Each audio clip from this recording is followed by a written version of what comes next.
Hello, everybody, and welcome to another Top 10 edition of Magic Mics, proudly sponsored by our Patreon supporters and CoolStuffInc.com. You can find cool stuff in stock every day, and our co-sponsor, CardHoarder.com, offering the best inventory prices and delivery of cards for Magic Online. I am Evan Irwin, and we get started each week by saying hello to my two co-hosts, Aaron Campbell. Seasoned greetings. Ruben Bressler. Good morning. How are you? This is the first show, I think, maybe ever, we ever recorded this early before? I don't think so. Well, we may have done one of the live Vegases. The live Vegas was definitely not 1 o'clock in the morning. Yeah. That was 1 in the afternoon, but it was like 1 Pacific. Right. This is 1 a.m. Eastern Standard. This is y'all's 1 mornings. 1 p.m. 1 p.m. rather, yeah. And yeah, shout out to these guys being so accommodating. Again, you know, I've had a really wild work schedule with the fourth quarter, and then my boyfriend's doing a stream tonight that I offered to be part of, and so they've been really good about reworking their schedules for me, and I really appreciate it. I was going to say, you can't even work right now. So, like, why am I, like, it's like, oh, I need you guys to be early because my schedule can't handle it. Meanwhile, you can't even get on the internet. It's like... We're here for other things, and that's okay. What am I doing here? What am I doing here? Well, we also began with our choice of the top comment from last week in a segment we call Honorable Mention, where Ruben will tell us who was most eloquent in letting us know what card we did not choose as one of our top 10 mono-white humans. Ruben? You know, speaking of unbelievable, we were a little bit dragged for 2 omissions. Okay. One of which was Martyr of Sands, which is a great reference. I love me a Martyr proc deck. True. Just a spectacular one. But a lot of folks, including Anson Eckel, had to drag us a little bit through the mud for one of our omissions. Of all the cards for mono-white humans, I can't believe you would miss the Guardian herself. Thalia, Guardian of Thraben, is a tournament-level card that screams play me into your weenie deck and slow down your opponents on your way to victory. Death and Taxes in Modern and Legacy don't leave the house without it, not to mention Modern Humans. Aside from Mother of Runes, Thalia, Guardian of Thraben, is the mono-white human to end mono-white humans. I don't know her. I don't know. Yeah. I have never played a deck that is ever happy to see Thalia. Like, Dredge does not want to see her. Living End never wanted to see her. Storm, Doomsday Belcher. Like, we do not want to see Thalia. Like, that card is annoying incarnate. For those who don't know, it showed up originally in Dark Ascension as a rare. Thalia, Guardian of Thraben, is a white and a generic mana for a 2/1 legendary human soldier that has first strike and non-creature spells cost 1 generic more to cast. Yeah, I mean, I don't think there's been another card that had its own secret lair. So that's a good point. That's a good example. I mean, also Thalia was kind of the rebirth of the hate bear. It's true. There had been sort of you couldn't really do hate bears anymore. Like back then, for sure. Like you had like Gadok Teak. You had a couple, but Thalia was the all right. This is a game plan, and it does it all by itself. Right. It was definitely a pushed version of some weaker sort of cards that have been made in the past. Glow Rider was a tournament playable card that didn't have first strike and cost a mana more. Mm-hmm. So it was a whole new ball game when Thalia came out. Absolutely. So congratulations to Anson. Please contact Erin on social media before she blocks you on all of them. And yes, the last 2. Mm-hmm. We're on hitting a streak now. Yeah, we're hitting dubs for dubs here. People going, "Oh, hey, Evan, I'm blocked, and I'm sorry." There's a card in Kaladesh Remastered that's an 0/4 that whenever it blocks, you get an energy. Mm-hmm. Oh, and whenever I read that sentence, whenever this creature blocks, you gain 1 energy. I feel like Aaron's very Aaron vibey on that. Put me on that card. It's fine. I do want to say one nice side effect of today. I want to compliment these guys. Natural lighting. Look how good they look today. Hey. Both of you, like that lighting, that natural morning light is really hitting you guys good. I don't know. I feel like I look a little vampiric, but you look more animated today. Like more, just like your movements are more fluid today. Like you look really. I get them morning vibes, yo. Hi. Because it's time to talk about Kev Walker cards. There's a whole bunch of them. Like 300 or something? Wasn't 400. I was not expecting there to be. Like when he's you mentioned the most we were doing prolific Magic artist of all time. Yeah, I was a little concerned because when you mentioned that we were doing a Kev Walker show, I was like, well, don't know. But Right. when I started going through the list, like he has quietly been like putting out work and good work just through the years, as recently as Double Masters, I think, and just no one, as recently as Ikoria's special alternate version cards. Yeah. He did a bunch of things in there, like Archipelago and stuff like that for the comic book ones. He's mostly a comics illustrator, which is interesting because he is the most prolific Magic the Gathering artist. But these days he's working for Marvel, and he's done a ton for Warhammer and 2000 AD and a bunch of other stuff. Yeah. It's funny that you say that, though, because when I was going through my list, I couldn't help but feel like some of these cards had a comic feel to it. Yes. And I didn't know if that was just me and I wasn't describing it right, but you saying that makes me feel so much better about using that word. So thank you. I mean, he's been illustrating cards ever since Mirage. So all the way through this year. So love it. That's amazing. Yeah, 459 cards where the artist is Kev Walker. He is, I think, by far the most prolific Magic artist. That sounds about right. Well, that said, let's go ahead and get this list started. Ruben, what's your number 10? My number 10, when I was making this list, for some reason, this art has always been indelible in my mind.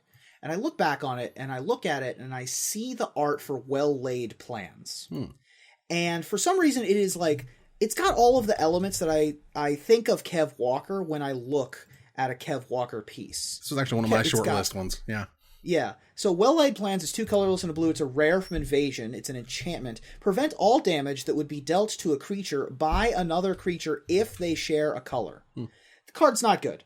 But the art, it's got the foreground and the background starkness that you expect in a Kev Walker piece. You've got that fog of war as you move further away from the main character, which, by the way, is Urza. I feel like Kev Walker's Urza is, like, maybe the image I think of. He's got that porcupine hair, which I always think of when I think of a Kev Walker piece. The folds, the sort of sepia-toned grayscale of the middle ground there with all the shapes, the hecticness that you don't even understand what's good. There's detail and non-details kind of simultaneously going on in the main portion of the frame.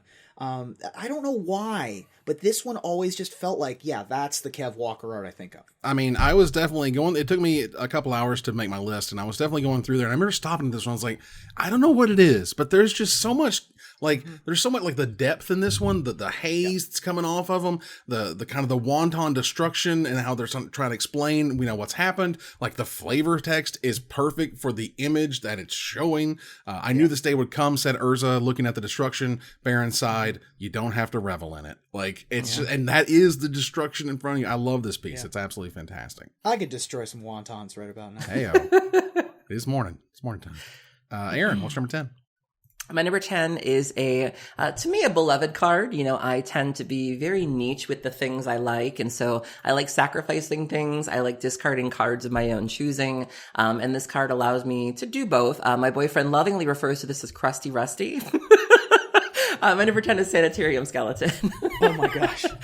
So Sanitarium Skeleton is 1 black. It is a creature skeleton. It was originally printed in Shadows over Innistrad, it looks like. 1 power, 2 toughness. For 2 colorless and a black, you can return Sanitarium Skeleton from your graveyard to your hand. So, the fact that you'll have a recurring sack outlet for only, or a recurring sack target, something you can sacrifice for just 1 black over and over again is really cool. If you're doing anything with Madness or anything you want to be discarding cards, like say Faithless Looting or Tormenting Voice, you're perfectly happy pitching this. And, worst comes to worst, you just have a 1/2 body. The thing I love about the art here is the use of light. It's very obvious there's this shadow that's being cast on the skeleton, which really reaffirms that, they are being kept somewhere. You have the beam of light coming in from the back as well. That really makes you feel like you're in this cell with this thing. Well, it's padded walls. Yeah. You can tell that they're padded walls. So I love it. The original Trusty Rusty was Rustwing Falcon, as seen in the first place list for Mono White Aggro from Mr. Andrea Mengucci. Yeah.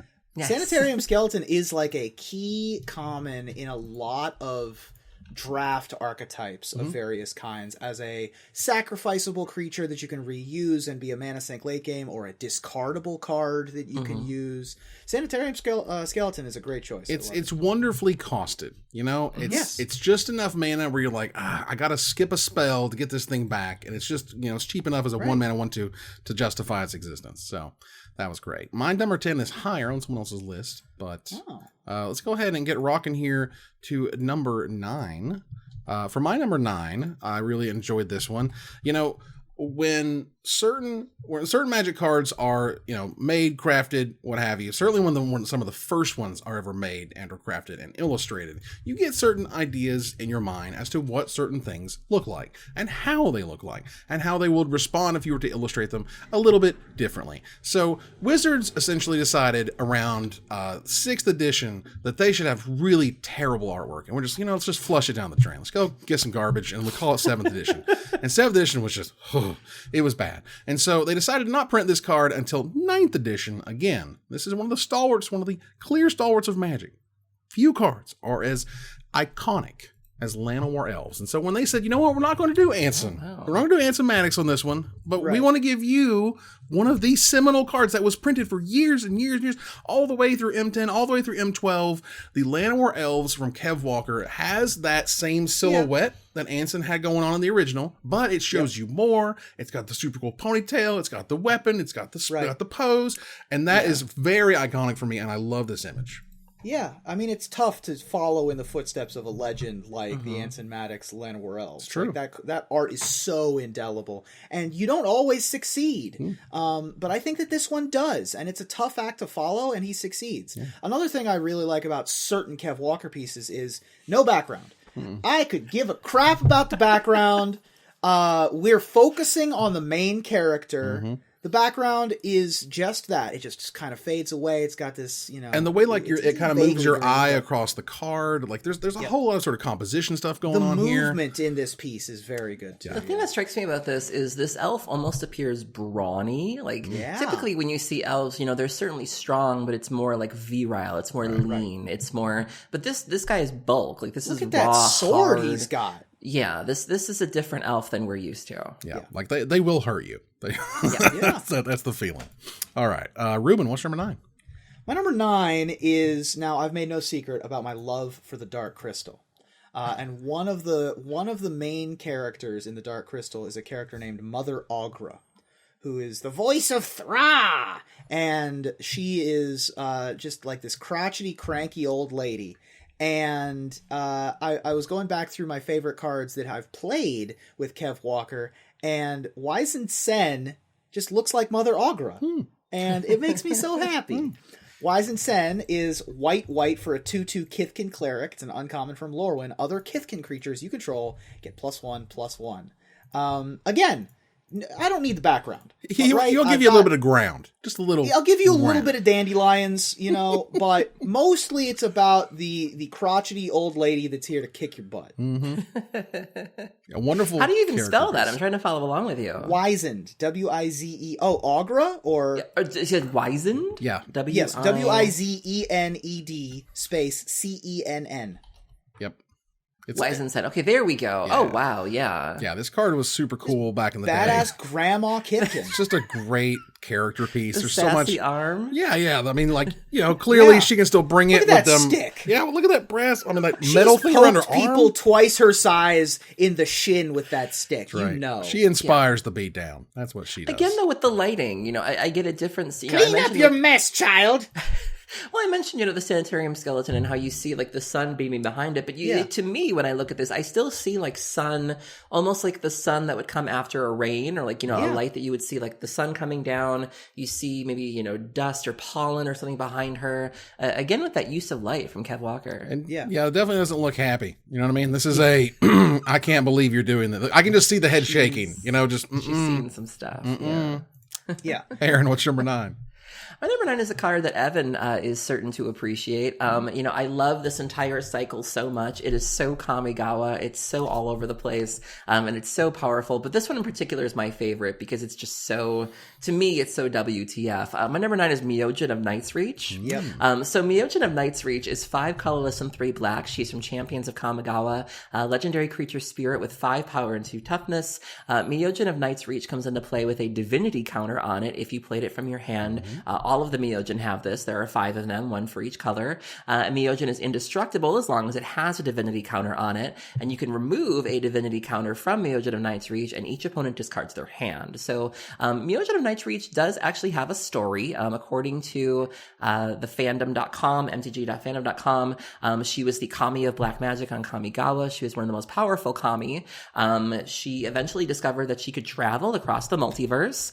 She did not want to give this power up, so she had tried approaching Toshiro Umezawa to kind of help her be able to, defeat and destroy his enemies. And then she ended up pissing off Bolas, and Bolas started going after her worshippers, and she hasn't been heard from in a really long time. But, when you look at this art, when I first saw this, I was like, is that a bed? Like, right. Like, is this just like someone hanging from their bed? Where is the head on this? Yeah, and so there's just so much going on here. You have the arms, you have the hands everywhere, you have the spirits floating around her. But all of the Miojin, they remind me almost of like Final Fantasy bosses, right, where like they just have so much going on, and all of the Miojin are Kev Walker pieces. Yeah, exactly. So. But the black one really just stands out to me as just being so just over the top and just dark, but not again with the rainy day. Like it just looks the most foggy or muggy, and yeah, very striking piece because that leads directly into my number 8. Yes. As Miojin of Cleansing Fire, yeah.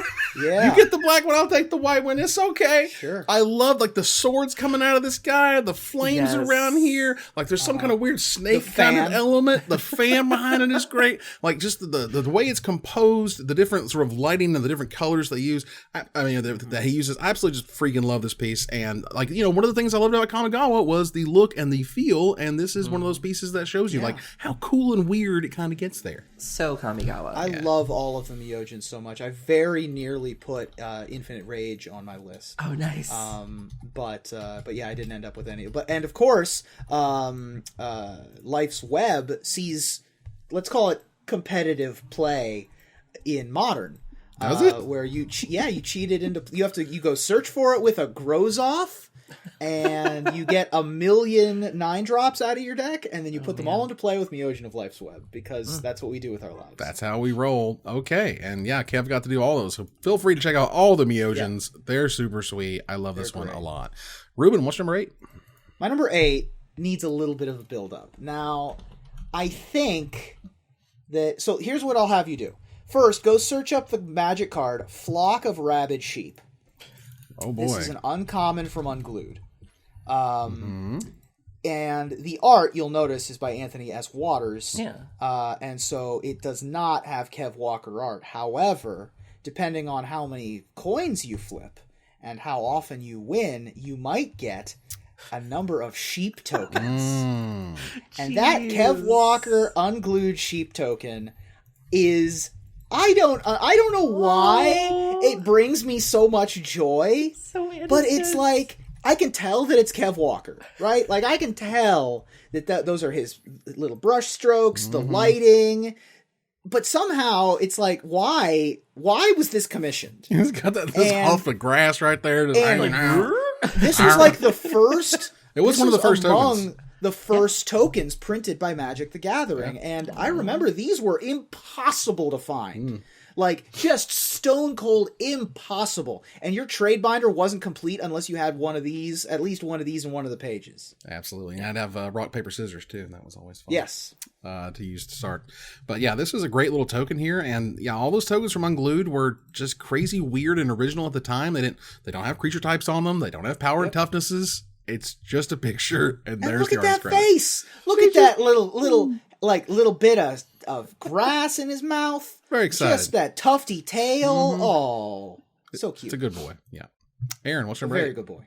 My number 8 is a card that has been making a huge splash in Standard. One of the nice things about going to Eldraine was we got to see cards that we loved from fairy tales and from our childhood, be given new life and magic and be given a magic twist. And this is a card that is so flavorful. You know immediately what it is upon looking at it. And just, that pesky power creep, paying 3 mana for a 5/5 is just... Who could turn that down? My number 8 is Lovestruck Beast. So Lovestruck Beast is 2 colorless and a green for a Beast Noble. Shout out to Mike Noble. I see you. 5 power and 5 toughness. So one side of it is the adventure. For 1 green, you get Heart's Desire, which lets you create a 1/1 white human creature token. And then the other side is Lovestruck Beast, and it says it can't attack unless you control a 1/1 creature. Note, it does not have to be this 1/1 creature. Right. It can be any 1/1 creature. So that's something to bear in mind. But, this is very obvious a callback to Beauty and the Beast. You have the flower there. You have obviously the beast. You have, the scholarly girl in the background. But this is everything you'd want it to be, and it's actually good. You pair this with Lucky Clover and you do the adventure side, but you get multiple 1/1 creature tokens. And so this is still a 5/5 for 3 that, you got to deal with. I can't believe they had to ban Clover. Goodness. But it's fine. This was my number 10. I absolutely love the storytelling happening in this piece. We know what's going on, but not everybody might get it. But at least if you don't know the story, you can see this, person in the background. Look at this person who's very forlorn. The light and looking up, and then how it's, telling a whole story right there. The Kev Walker lighting and backgrounds and shadow work and detail work in the hair. It's like a common theme. Like, no one is a master of that quite like Kev Walker. Look at these flower petals. Each individual petal is so lifelike, and you can tell that with each bow in his mustache and the chandelier in the other room, like, there's so much detail in all of this art. But it could have been more, he could have went on with what's in that other room. It could have been stuff all over that wall. But it's just what it needed. It's understated. Yes. Yeah, exactly. Yeah. You don't need all that stuff to tell the story. And honestly, it could make it worse. So, all right. That was your number 8. Let's move on here to number 7. Ruben, what's number 7? So every major story needs bad guys. And when we were following around the Weatherlight crew, we had Volrath, but Volrath was kind of like, he's sort of like a background villain, like an overarching villain. You needed to have immediate villains. You needed to have someone to engage in the fight scenes. And that was the Predator crew. And the captain of the Predator was Commander Grevin Ilvek, who was a terrifying individual. Of various Phyrexian stuff happening. Volrath's like number 1 enforcer, and like he was completed or something, wasn't he? But he also has the spinal implant, which he has the really spinal graft, right?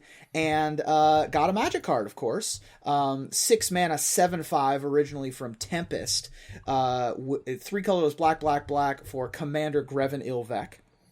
Legendary creature, human warrior now. With fear, because he is quite the fearsome individual. This creature can't be blocked except by artifact and or black creatures. And when Commander Grevin Ilvek enters the battlefield, sacrifice a creature. Because, somebody gotta die. He was known for being a ruthless commander. Wasn't one of his first scenes where he throws Vati off the boat? Yep. Mm-hmm. If you look at Diabolic Edict and you see Vati Ildal being thrown, that is Commander Grevin Ilvek's doing, tossing him off the ship. Now, and you look at this art, and it's like the armor is like grafted into him, and it's vaguely human, but there's certain things that are just wrong about it, and it's the angles, are super harsh, and like what's going on with his chin, his jawline right there is crazy. That waist is snatched. That waist is something else. And in 2020, we certainly would expect that line to be when he enters the battlefield, target player sacrifices a creature. Right. No. This is 90s magic, y'all. You lose the crap. You don't get the goodness. You lose the stuff. You lose your own creature. That's right. All right. Aaron, what's number 7? My number 7 is a card that some people need to be reminded is not of a certain creature type, just because here of late it tends to see play in a tribal deck of which it's not even of the tribe.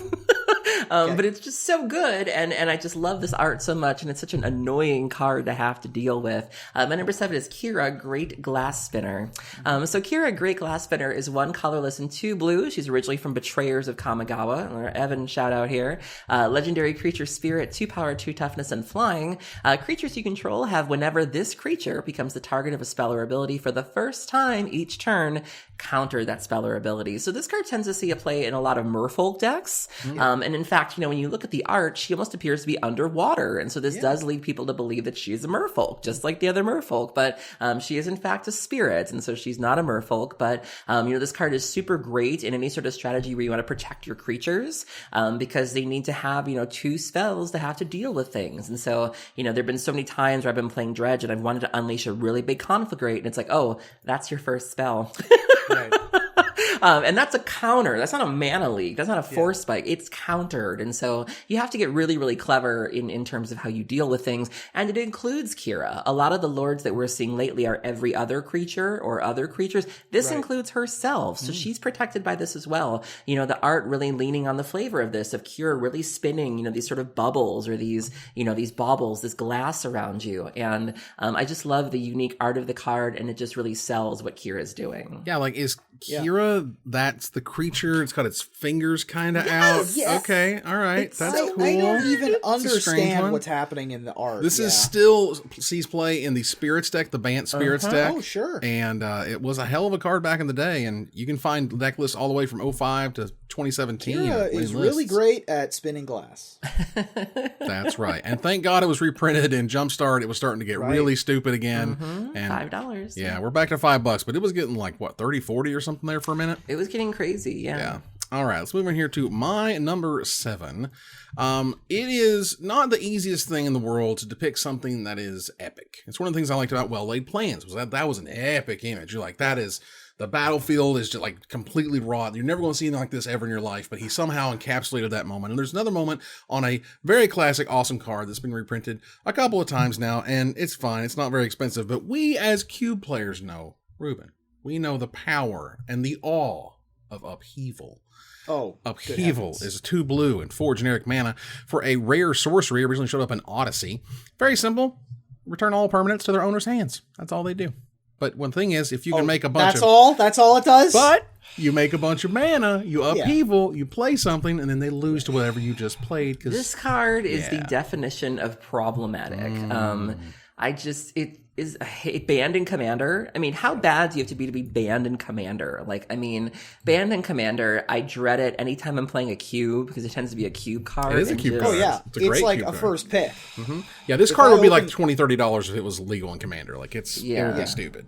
But no one's clamoring for a reprint of Upheaval, and it's a couple bucks, and it's fine. Us cube players will continue to abuse it. Well, it was also a powerhouse in Standard, of course, in the Psychotog decks. Make 9 mana, drop a Psychotog, say go. Basically, or play like a Nightshade Familiar, float a bunch of mana, and play your Psychotog, and then kill him in one swing. There you go. Maybe the most powerful Standard deck of all time. This was also played in Tinker, back when that was an old extended deck. There's a bunch of decks that can really use an Upheaval, not just Cube. Yeah, Upheaval is super cool. But the art itself, there's that silhouette against all those giant floating of the rocks. Land that's just coming out of the ground, decades before we went to Zendikar. I mean, I think it really just shows you the scale of this card. It'd be one thing if it was just lifting people, or it'd be one thing if it was just lifting buildings, but it's lifting the earth. Like the earth is crumbling and fracturing and being raised. It really sells you on how powerful this card is. Yeah, this is before we got our floating islands and all this other stuff. This was the OG. The cups, the cup island. Love it. All right, let's move on here to number 6. Aaron, what's number 6? It's a tough act to follow when you get asked to do a piece of art for a card that was already so groundbreaking and already so well received. But yet Kev Walker's version of my number 6 does as good of a job or better of a job than the previous artist. Powerful card, beloved card. And I just look at it now and I'm just like, what did you do? just because it's so breathtaking and it's such a neat riff on the original. My number 6 is Atraxa Praetor's Voice.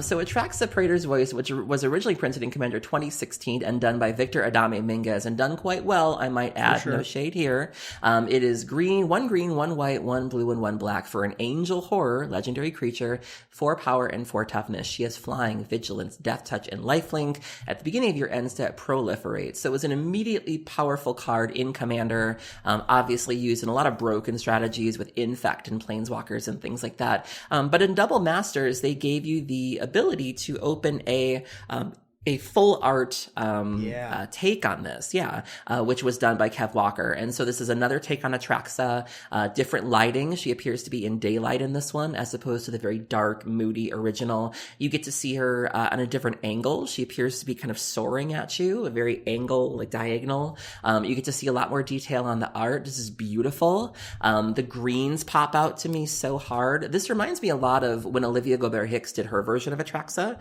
when she did the cosplay. Like, this to me looks like Olivia's take on this. And so the greens really stand out to me. The staff is beautiful. I love, again, the light. We talked a couple times about Kev Walker's use of sunlight or daylight or backlighting. You see that again here, to great effect. And, you can certainly have discussions over who's better, but we can also just appreciate that they're both awesome. Yeah, they're both The great. card's just super dope. And at this point, it has become so iconic as like one of the 4 color spells that isn't like weird or dumb or embarrassing or doesn't make any sense. Like all the abilities line up, all that, 4 mana for a 4/4 flyer. The ability is fantastic. You can build decks around it easily because it has all those colors to choose from. And to be able to see her in flight versus just kind of like, being awesome is also great. I'll take it. Yeah. And that staff with the Phyrexian symbol with the right Phyrexian there. Symbol, you can see a lot better in the daylight. For So sure. good. So good. All right. Ruben, what's number 6? My number 6 is a card that I thought might have ended up being higher on somebody else's list. I'm a little pleased that it's not, so that I get to talk about it. It's appeared on a lot of our lists over the years, not the least of which of being, I think, our most iconic flavor texts. It's been reprinted a number of times. It's from my favorite set, Urza's Legacy, and features 2 indelible characters in Magic's history, including maybe the most famous image of Multani, the outside of Multani Maro Sorcerer. My number 6 is Rancor. Ooh, yeah. Rancor is 1 green mana. It's a aura common originally from Urza's Legacy. Now these days, when they print it, it's an uncommon. It's an enchant creature. An enchanted creature gets +2/+0 and has trample. And when Rancor is put into a graveyard from the battlefield, return Rancor to its owner's hand. Yeah, they accidentally gave green good cards. That was what happened. When that was an accident. It was and an not accident. Something we do all the time. Oh, yeah. Oops. They didn't oops. They oops on purpose these days. But back in the day, this was supposed to be like 3 mana, but they just like got rid of the 2 mana accidentally or something. And it was like great. Fine. Yeah. Like, it was still not dominant. Well, when they gave us Rancor it's an back aura. with Infect, it was like... With Infect for 3 months, that was dominant. Rancor was good. It was played in like Stompy. It was played in 3 Deuce. It was played in a bunch of those decks. Sure. You put this on a Curd Ape and go to town. But, like, when your opponents are donating Illusions of Grandeur and storming off for 30, like, that's not the most scary thing that you can ever imagine. Exactly. But the art that is just so good. And I really like the background in particular in this piece. Because we've talked a lot about Kev Walker's backgrounds, and sometimes he does nothing, and sometimes he does a ton. This feels like a ton, but it doesn't feel overwhelming again. You have this really intricate knotted tree. You have the other trees that are kind of fading into the background, but you can tell are in this magically old forest. There's something a little alien about the branches. And just everything works so well together. Yeah, the shadows falling across them. And I also know how he kind of frames the whole character. Like there's super detail around the character, and then the character kind of gets its own spotlight right there in the center, which is sweet. All right, let's move on here to my option here, and this was a recently printed card, and I love it. Wizards figured out at some point, not only did they figure out that, hey, we should just sell this stuff ourselves and not sell it through distributors or whatever, with secret layers and whatnot, they also figured out, oh, you know what? People like different kinds of Magic cards. They like not just one and so we're certainly learning with the heavy metal stuff, what's going on now in Secret Lair, that it, if you get a little more creative with it, if you try different art styles, we don't have to have 7th edition, okay? You don't have to like screw it up. You could just try stuff, make things look interesting, make things feel like a comic book world sometimes if you're in essentially a comic book world like Ikoria. Because he did a whole bunch of these alternate art type comic booky looking things, but the one I like the most is Vivian Monsters Advocate. Yeah. Vivian Monsters Advocate is 2 green, 3 generic mana for a 3 loyalty legendary planeswalker Vivian. You may look at the top card of your library anytime. You may cast creature spells from the top of your library. +1, create a 3/3 green beast creature token. Put your choice of a vigilance counter, a reach counter, or a trample counter on it. And -2: when you cast your next creature spell this turn, search your library for a creature card with lesser converted mana cost, put it onto the battlefield, and shuffle your library. So the busting of the frame I really enjoy. You have the character in the background, one of those the mutate this looks like creatures. A comic book cover. Yeah, this is fantastic. This is like his Marvel stuff he's doing these days. Yeah, so I love it. I thought it was great. That random weird looking beast thing behind Vivian is amazing. I love the glowing arrow that harkens back to the preview video for Ikoria. The glowing jewels and the eyes, that it's all connected between the beast and Vivian, and all of it together is really, really cool. She does not care about her bad reputation. Just don't. That's right. Not a thing. Move to our top 5. Ruben, what's number 5? My number 5 is a card that I have a ton of experience casting, playing against. I think a lot of people do. And it's from a cycle of cards that is one of the most indelible cycles of the past 15 years or so.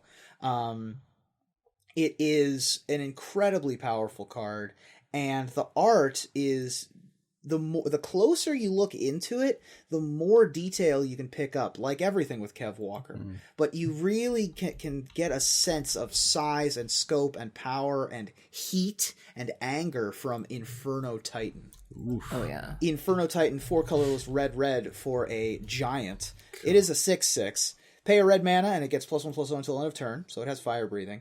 Whenever Inferno Titan attacks or enters the battlefield, it deals 3 damage divided as you choose among 1, 2, or 3 targets, which is, that's a lot of targets. That's a lot. Originally printed in core sets. Most recently, it was printed in the Commander Anthology.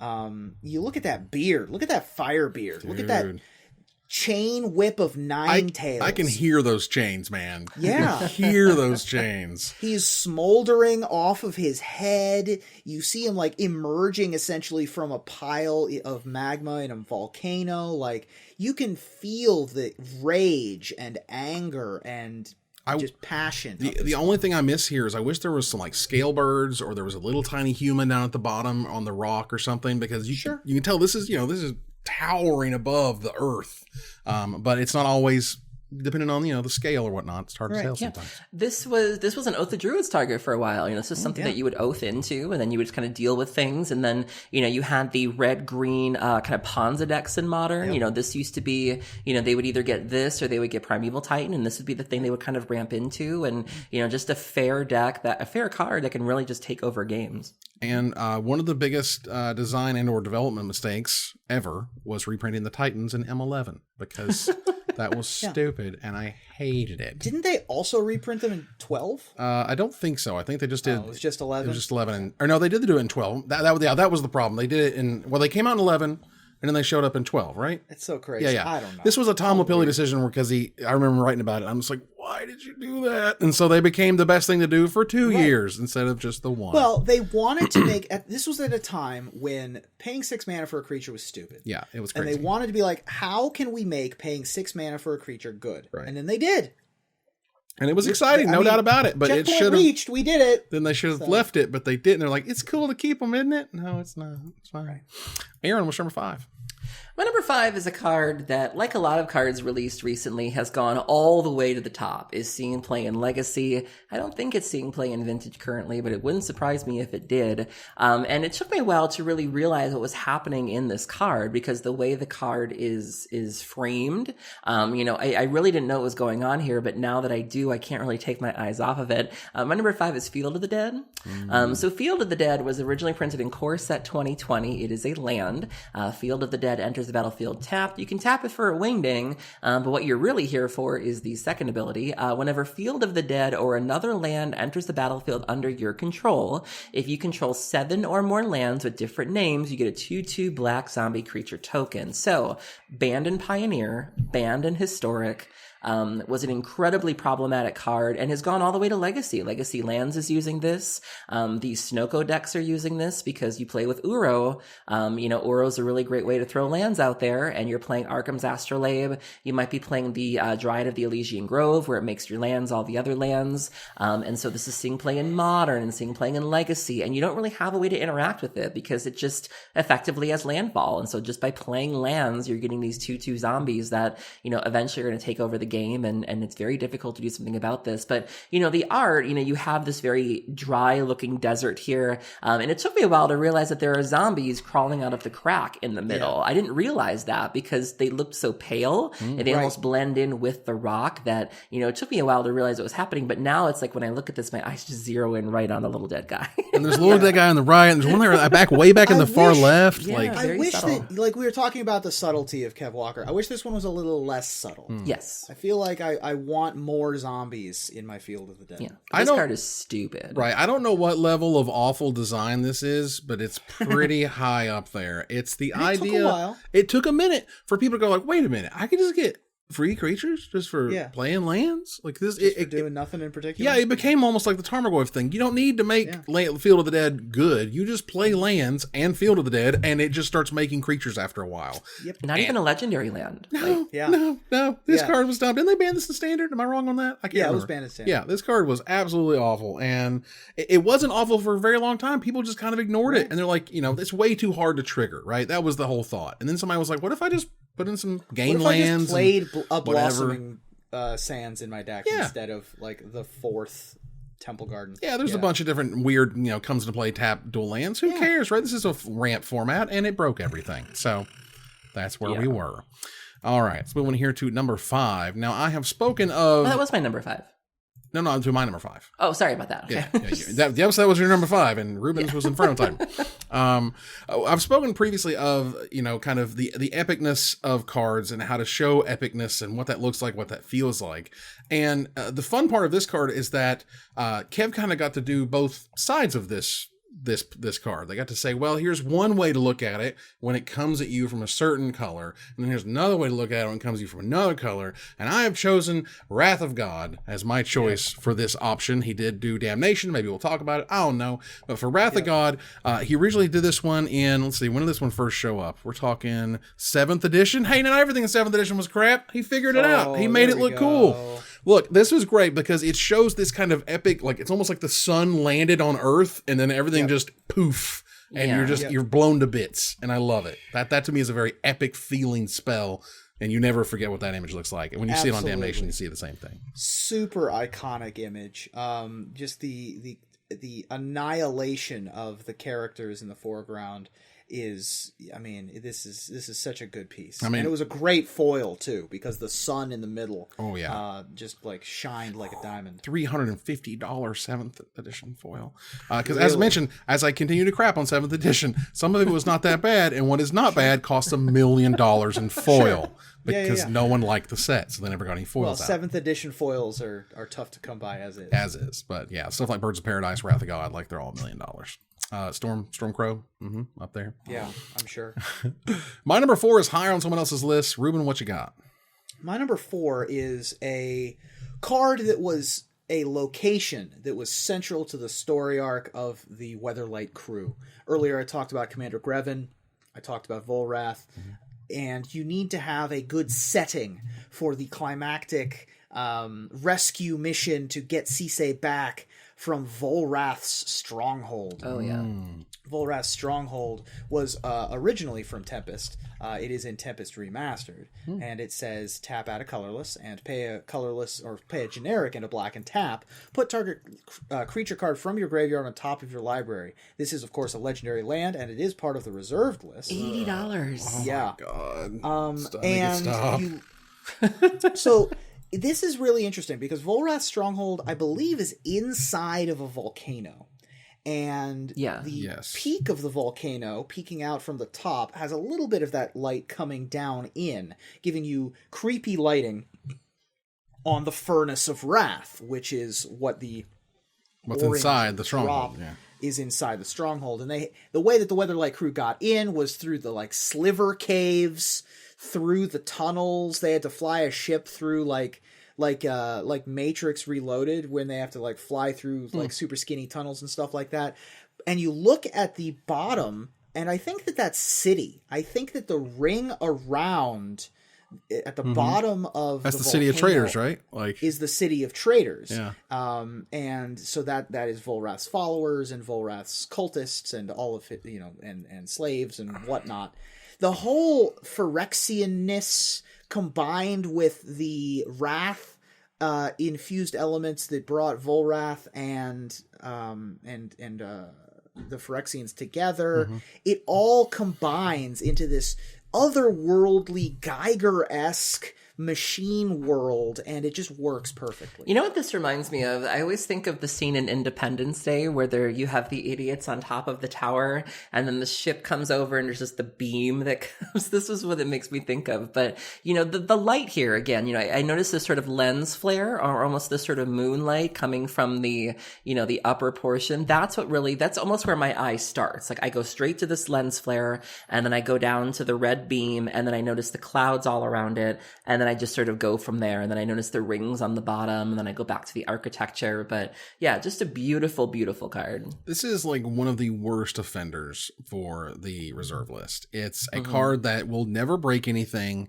It's a fun card. It will go in a ton of decks. It's 2 tickets on Magic Online because that's what it should be. This is a $2 rare that everyone should have access to. It's a one of a Nick fit, and it's in cubes. Yeah. And it should be available. Commander decks all over the world. And it's like, guys, $80, and it's not going to get cheaper. Like, barf. I hate it, because this is one of those cards that should not be $80. Like, I don't care. I know something shouldn't cost something. This should not be this expensive. I hate the reserve list. That's just another good example of it.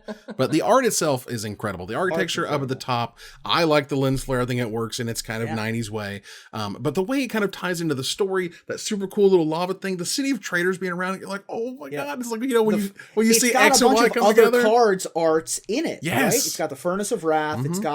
It's got the aperture thing. It's got the Urborg volcano. It's got the City of Traders. I mean, it all works well. It's so cool. I love it. Aaron, what's number 4?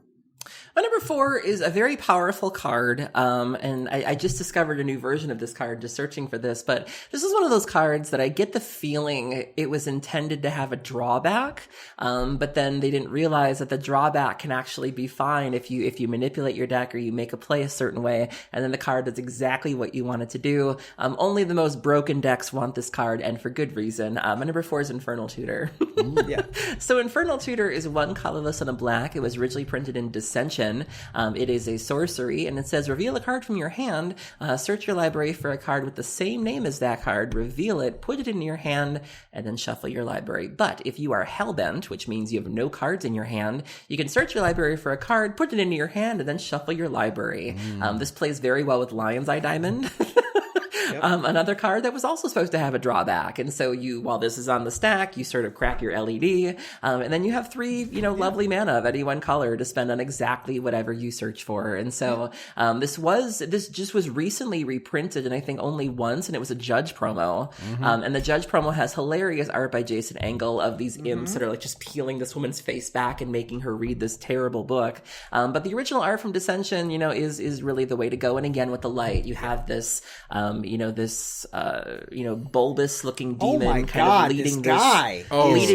Leading this Rakdos to light. You see this light sort of in the background, and the Rakdos doesn't look too sure about it, but you can tell it's Rakdos by the spikes in the leather, and just a broken card. And sometimes the top part is fine. There have been times where you just want to get your storm count up, and so you'll look for this or you'll look for a ritual. I'll get another dark ritual. Exactly. And so both modes are really good, but typically if you're using this, you're doing something really bad. Really busted. And I really like. I mean, the fact that Infernal Tutor plus Lion's Eye Diamond aren't individually Demonic Tutor and Black Lotus, but put together they both are, essentially, is hilarious. You also don't need Lion's Eye Diamond. Like, sometimes you just go like, all right, ritual, land, Infernal Tutor, my hand's empty.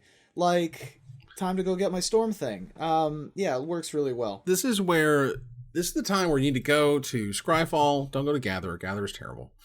Go to Scryfall. I know the actual database is garbage, turns out. You heard it here first. But go to Scryfall, check out the art crop. You can download it on the bottom right hand screen there for Infernal Tutor. Really? What's going on here? What kind of BDSM action are we really talking about? No kink shame. No kinky shame. I'm just saying it comes off even more Rakdos as BDSM-ish than I've ever seen. And then the wonderful disgustingness of the Golgari character. Oof, you can just see those folds moving, can't you? Well, I think they're more infernal. Like, I think that's more of like a demonic. Yeah, maybe there's a cream for that. He's a demon of gluttony. Yeah, right. He's like I forget what those are called, but put a salve on that. All right. Yeah. It doesn't look. You should have put a salve on it. Yeah, it looks like the guy from the movie Seven. Do you remember that? The gluttony guy. It's not good. It's not great. Let's move on here to number 3. My number 4 is higher on someone else's list, and that's okay. Ruben, what's your number 3? My number 3, we're going to go from gross and epic back into fun and weird. Woo-hoo. Because every once in a while, Kev Walker gets to, just sort of do whatever the heck he wants. Wizards is like, all right, we just do whatever, right? We need some random idiots messing around in a kitchen, right? Oh, so man. make kitchen Sphinx for us. My and number Kev 4. Walker was like, I got you, fam. I got you, Sphinx. Yep. Yes, I got you, Sphinx. This is my number 3. Kitchen Sphinx is a colorless and 2 Celestia mana, so either a green or a white, 3 total mana. It is a 3/2 with Persist. When this creature dies, if it had no -1/-1 counters on it, return it to the battlefield under its owner's control with a -1/-1 counter on it. And when it enters the battlefield, either if you cast it or it persists, you gain 2 life. Yeah. This was, of course, originally from Shadowmoor, and it was getting up there in price until they reprinted it a couple times, thank goodness. Most recently in Ultimate Masters. Yeah, this card was my number 4. It's just silly fun, right? Like, this to me it's like wanton abandonment destruction of what happens. I mean, you say that until your opponent has a Malira and a Viscera Seer, and then they're just going to gain 1 million. I mean, mechanically, yes, this card. Mechanically, it's crazy. It's fantastic. But it's pushed. Artistically, I mean, look at those lead-paned windows. Look at this guy having the time of his life drinking from a bucket of milk. Like, this other oof took a bite out of a knife.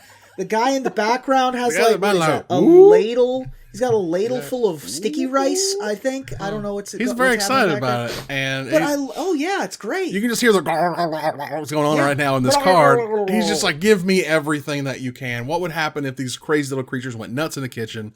I just love it. The whole feel of this image is so fantastic. Fun. I mean, there's a reason that, they got new image for the FNM promo and the Magic Online promo, but then they went right back to Kev Walker for the rest of the printings. I love it. Aaron, what's number 3? My number 3 is a card that has become one of the popular Tinker targets in Vintage, just because it's a really nice roadblock against the Hogak buying decks, and it's also just really, really difficult to deal with given what people are doing in Vintage right now. I know I saw it the other day and was like, I have literally nothing I can do with this. It's also in my Sharoom deck. It's just a nice, fair way to kill people in Commander. My number 3 is Sphinx of the Steel Wind.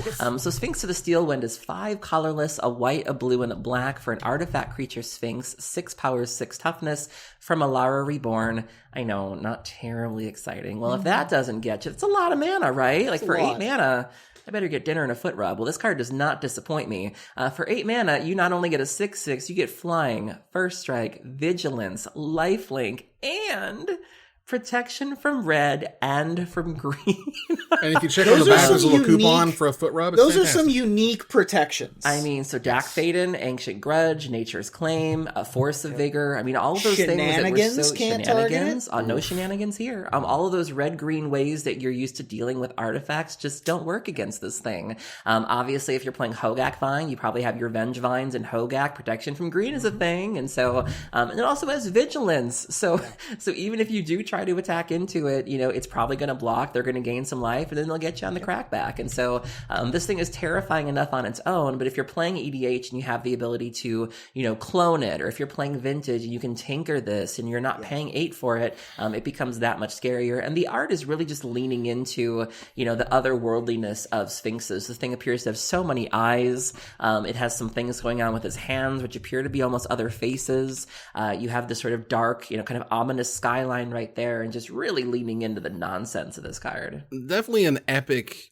picture. There was, for a really epic and unique card, there is only a handful, I guess maybe a dozen or so, creatures that have protection from green, period. Plenty of protection from red for a variety of reasons, but protection from green and red, no other creature in Magic has this particular protection, which is really sweet. And they didn't really get close to it until Mirren Crusader a few years later, and then they kind of... Green and black. It was green and black, and then they kind of got totally out of it for the protection racket for a very long time, all the way to around M20 when they started to bring it back. So this is a card that is in a ton of cubes. It was in my cube for sure. This is what you want to tinker for. It's a ramp card. It's a tinker card. It's a reanimation target. It's a control card. Like, you can just cast this against a burn deck that has put you to 4, and they're like, well, that's it. Guess I lose because it has vigilance and lifelink and protection from everything. Because it has vigilance. I remember one time specifically in a cube game, I was like, if it just tapped to attack, I can beat you. I can't beat you when it doesn't tap. Yep. Also, first strike, so that you gain life first. Mm-hmm. Yeah, it's just over against the burn deck. You just GG. All right, here. So let's move on to my number 3. My number 3 is a much beloved card. This was a card that... because I'm old man Magic, when you first go to a plane, you first go to a world, and Wizards is doing their best to try to, world build and show you what it looks like and show you what it feels like. And it was super duper important when they went to Ravnica for the first time, and they said, look, we got to know what everything looks like and feels like, and how does this, connect together, and what do these types of creatures look like? What does it look like when there's like an elephant who is like a, it's a sentient elephant dude? And what if he were like Loxodon Hierarch? What if you could define Celestia by the look and the feel of this character? And I'm telling you, so much of this, the card is fantastic. So close to my top 10. This was an absolutely incredible image for me, particularly for a whole variety of reasons. But the point is, it really helped define Celestia. For a white, a green, and 2 generic mana, it's a 4/4 rare elephant cleric. When it enters the battlefield, you gain 4 life. And for a green and a white generic mana, you can sacrifice it to regenerate each creature you control. And this card is just fantastic. I just love it. I feel like I look at this card and I can feel an elephant. Who hasn't gone to the zoo and been fortunate enough to pet an elephant? I feel like I can feel this card. Like, I can feel the texture of the nose and, the ears and the skin. Like, I feel this card. Like, that's the only thing that jumps out to me. Also, you have the beautiful, almost, fog or dewy light background there again with the light. But really what just strikes me about this is just the textures. Like, and I don't say that often. It's very rare that I can feel a card. But I feel like I can just pet it through. And the idea that it's giving you that 4 life. It is giving you that. It's bestowing power upon you. Yeah. Like, you compare this to Omnath, and it's just like, what happened, Wizards? This was like top tables tournament A+ kind of card. Like, this was another death knell for red decks, because it's like, how do I ever beat a 4/4, let alone something that gains 4 life? This card's amazing. One of the very few times I was spoken of in a tournament fashion. You can go see an article on the Mothership about a deck that had Loxodon Hierarch in it. It was great. That was the Glittering Wish deck, right? Yep, Glittering Wish Control back in the day. All right, let's move on here to number 2. Ruben, what's your number 2? So, a lot of Kev Walker cards, when they are reprinted, the lighting is updated. Typically to brighten them up, to sort of get more detail. Because those Kev Walker arts, very comic book lines, stark contrast between the background and the foreground, and you want to get that detail. Personally, I love both the most recent version that was printed in... What is this? This is Vintage Masters, I think. But for my money, the Urza's Legacy version of Deranged Hermit, where it's more foggy and swampy, it feels like just more epic somehow. Not to mention, do you like squirrels? Deranged Hermit, 3 colorless green for an elf. with Echo of 3 colorless green at the beginning of your upkeep. If this came into play under your control since the beginning of your last upkeep, sacrifice it unless you pay its Echo cost. And when it enters the battlefield, you get 4 1/1 green squirrel tokens, and squirrel creatures get +1/+1. This was an army in a can. 9 power for 10 mana paid over 2 turns, or just 5 mana.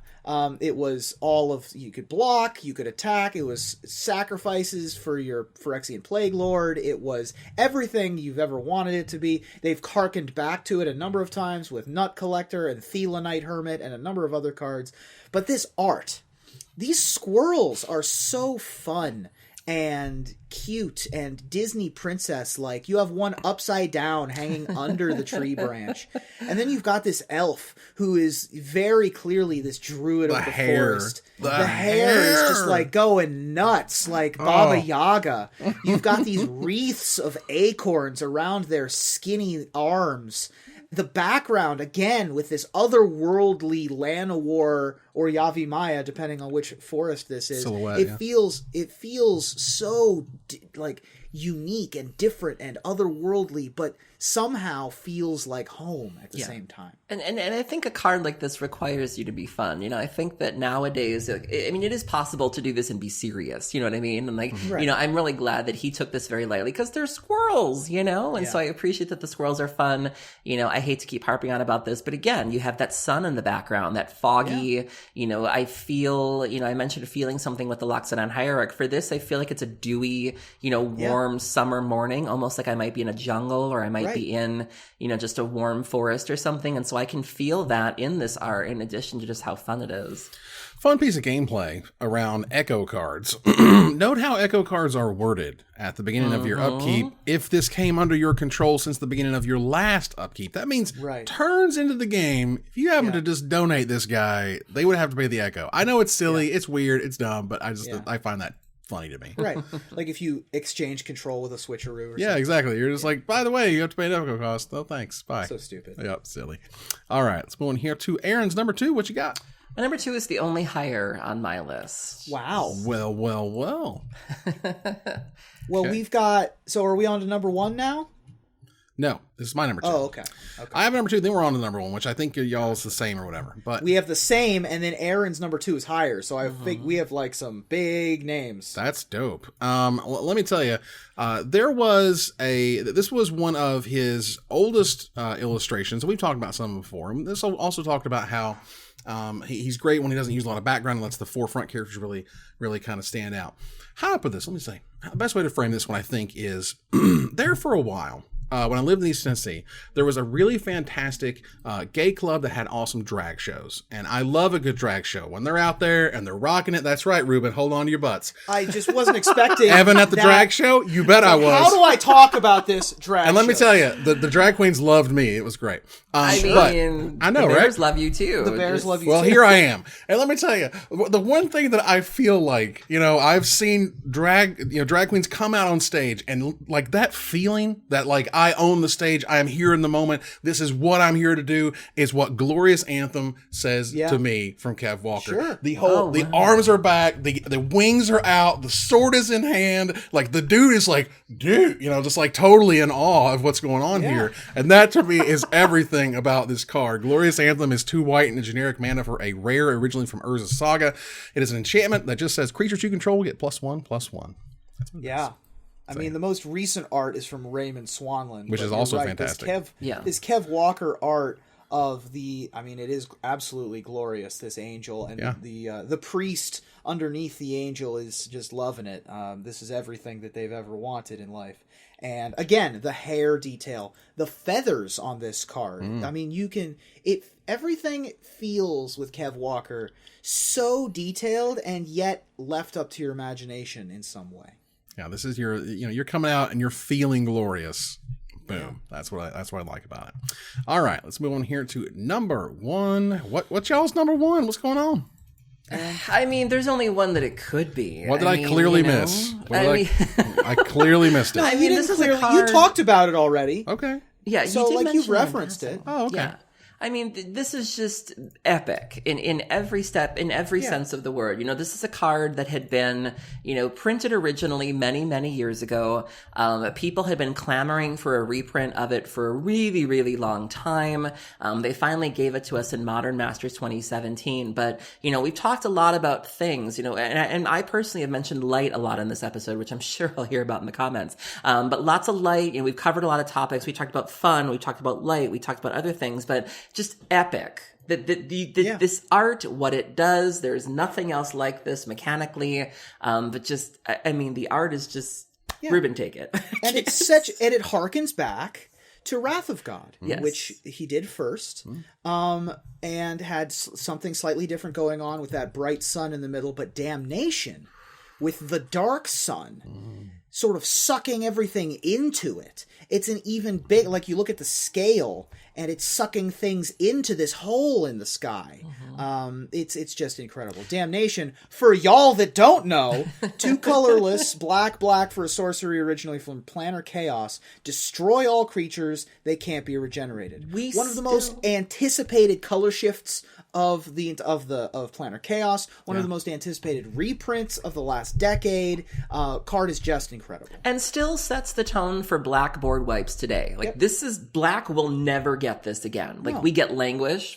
Yeah, sure. You get like Extinguish All Hope. You might get Extinction Event, which is good. But like, this is the pinnacle of the black board wipes right here. No causes, cannot regenerate. We didn't think that we would be able to beat Mutilate. Well, guess what? What I learned from this card is there was a special edition playmat of this that was printed almost on like a felt material or like a carpet-like material. And because it was so blown up to fit the playmat, I really got to see more details of this. And you really get to see down to like the ground floor things being thrown aside and sucked up into this. And, you know, you can already appreciate it on the card, but when you see like a well done zoomed in version of this or zoomed out, you really appreciate again just how epic it is and just everything the dust and everything being pulled into this void, and it's just a magnificent piece. It is the black hole is pulling people off of the spikes that they were like pierced upon. Yeah, impaled on. Good Lord, that's crazy. Yeah. This is also an important spot to mention that at the bottom of most, if not all, Scryfall pages, you can download the PNG image or the art crop to be able to look at and zoom in and really appreciate all of that. Which you certainly can do. So check that out. For my number 1 and Aaron's number 2, via process elimination. Right. This was one of my favorite illustrations just in Magic. I think the way it is sort of the way it looks, the way it feels, what it sort of represents is the most important part of the card. The fact that it's silly, but I'm a Libra, and so whatever, and so like scales is my symbol, which is kind of cute too. But the idea that you can have one image and you have an entire program like adopt that image for itself and say, this is what our program, this is how we represent ourselves, this is the way we see ourselves as the out there for truth, justice, and all that is right and good. I love the card Balance. Aaron, tell us about it. Yeah, so Balance is a card that is restricted in Vintage, and this is 1 colorless and 1 white. It's very banned in Commander Legacy for a reason. I mean, this card is just my worst nightmare. So it's a sorcery. Each player chooses a number of lands he or she controls equal the number of lands controlled by the player who controls the fewest, then sacrifices the rest. Players discard cards and sacrifice creatures the same way. So this is something you can do on turn 1 in Vintage. You can just be like, whoop, whoop, I'm ahead. Especially as a dredge player, I lose my bazaars. Right. I lose all my creatures. You could really, really put me down some. But this is one of those cards that's a lot like Pernicious Deed, where it was very... It feels reflexive. It feels balanced. Well, you see the cards that it affects specifically. Like, it doesn't say anything about planeswalkers. It doesn't say anything about artifacts. It goes after very specific resources. And, just the idea of just the wording of this is something we would never see today. The original art for Balance is the zoomed in version of the knight holding the scales, which is synonymous synonymous with justice. And this is more of a zoomed out version of a knight, again with that beautiful blazing sun in the background being hidden by the clouds. You have the knight with his cloak like billowing behind him, still holding the scales, but just a very, very fresh take on this. If you look down, you see almost like clouds in the mountains here. So, you get the feeling that you're somewhere elevated, you're somewhere cold, but there's a reason why this card is banned in Legacy and restricted in Vintage and banned in Commander as well. Yeah. Can you imagine this card in Commander? That's so stupid. Oh, Lord. I played with it in Standard, y'all, because I'm old. Tell us more, Grandpa. That's right. Back in my day, they gave you one copy to play with. You got your one strip mine, you got your one balance. Got your one balance. Get your balance now. Get it out. Look, everybody show it to everybody another now. First pickable cube card. Oh, good also, Lord. By This the way. card You just go ridiculous. Mox balance, wrath you, and make you discard all your cards. Mm-hmm. Yeah. We talked a couple times today about how it's difficult to follow up, right? That original Llanowar Elves, that original Wrath of God. It's tough to be the second in after that. Mark Poole is an already indelible image. And then there's another art which was in one of the From the Vaults. Yeah, but it came after by that. Randy Gallegos. That came after. That came after this one when it was on the gift card first. Right. But this now is the art for balance, which is kind of incredible, considering the fact that so many of them, all three of them are kind of amazing in their own rights. And yet somehow this one, not somehow, but this one is the most indelible. It always cracks me up that one of the reasons that Zurin Orb was restricted to one copy was because of balance. Yeah. Pounds in the stack, sack all your lands, GG Armageddon, we did it. Like it's absolutely silly. And I'll leave with one last point. If you do look at this image for Kev Walker's balance, that is one very impractical sword. There's no way you're actually going to hit anybody with that. The chain's going to get wrapped up. It's going to be a whole thing. It's going to be really bad. That is a decorative Zweihander. Yeah, it's not good. You can tell that this character has another sword sheathed behind him, so that's the usable sword. Yeah, this is the show. This is a ceremonial piece. There you go. Well, that was our top 10 Kev Walker cards. You'll see them on screen right now for your review. Take a look at my list, Aaron's list, Ruben's top 10, and we want to hear from you about what card we did not talk about, and we'll select our favorite to win a $50 gift certificate to CoolStuffInc.com. But before we go, I want to thank my co-host. Thank you, Aaron. Thank you for having me. Thank you, Ruben. Thank you. This was great. This was fun. Let's move on here to our final slide. I want to thank our sponsor, CoolStuffInc.com, our co-sponsor, CardHoarder.com, my co-host, Aaron Campbell and Ruben Bressler. You guys for watching and listening. I hope you support us at Patreon.com/MagicMikes. Please follow, like, tweet, favorite, share, subscribe to everything social that tells people we exist. Catch us online at Twitch.tv at MagicMikes, on Twitter at MagicMikesCast, our Magic Mike subreddit, and like the Magic Mikes page on Facebook, or join us here next week. Same time, same place for another episode of Magic Mikes. Good night, everybody.